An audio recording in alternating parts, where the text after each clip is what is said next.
महावीर भगवान की जय। आज महावीर भगवान का जन्म कल्याण है। इस शुभ अवसर पर हम सब आप सभी को एक जैन कथा पर आधारित एक छोटा सा नाटक दिखाना चाहते हैं। मैं साक्षी जोगी। हमारे नाटक का नाम है आयु धर्म से। देखिए कि कैसे हमारी आयु धर्म से जुड़ी हुई है। इस नाटक से आपको समझ में आएगा कि आपकी आयु कितनी है। मेरा नाम नियति महाजन। मैं इस नाटक में सेठ या ससुर बनी हूँ।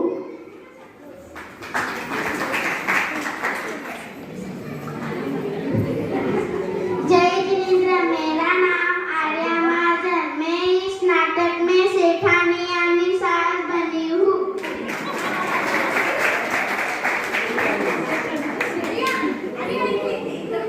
जय जिनेंद्र। मेरा नाम है अर्पिता जोगी। मैं इस नाटक में पुत्र बनी हूँ।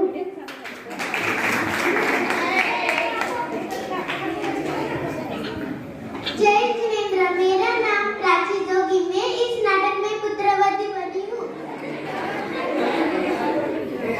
जय जिनेंद्र। मेरा नाम अर्पित हुंडा है। मैं इस नाटक में एलम महाश्री बना हूँ। परिवार में एक सेठ सदानंद और एक पुत्र था। परिवार का वातावरण धर्म से बिल्कुल शरीर की तरह था। न जिनेंद्र दर्शन, न पूजा पाठ, न शास्त्र स्वाध्याय, न गुरु भक्ति। बस जीवन बीतता चला जा रहा था। ये हमारा पुत्र विवाह के होगा। उसके लिए एक अच्छी सी लड़की ढूंढकर उसका विवाह कर देना चाहिए। भाग्य से मिल गई एक धार्मिक परिवार की धार्मिक लड़की। बहू ने घर में पैर रखा कि वैभव की दिन दुगनी रात चौगुनी रुपी होती गई। एक दिन पुत्र वधू ने नगर में पधारे मुनिराज को आहार तक पढ़ाया।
निर्विघ्न आहार हुआ।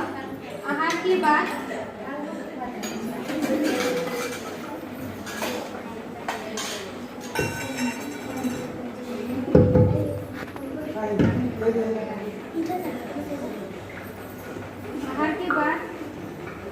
बाद मुनिराज को उच्चासन पर बैठाया गया।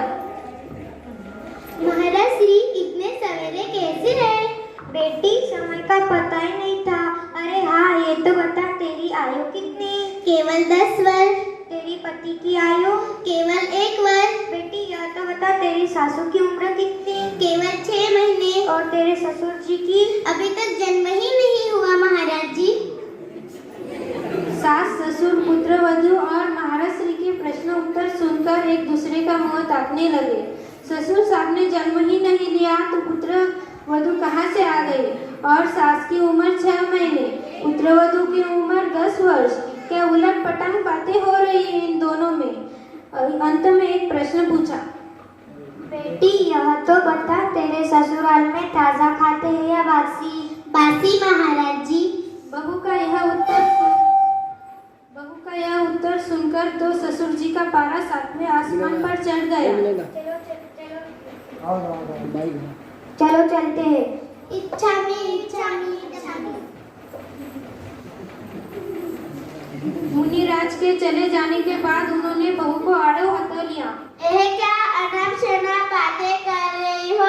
हमारे यहाँ प्रतिदिन ताजा भोजन बनता है, तूने बासी कहकर हमारी नाक कटवा दी।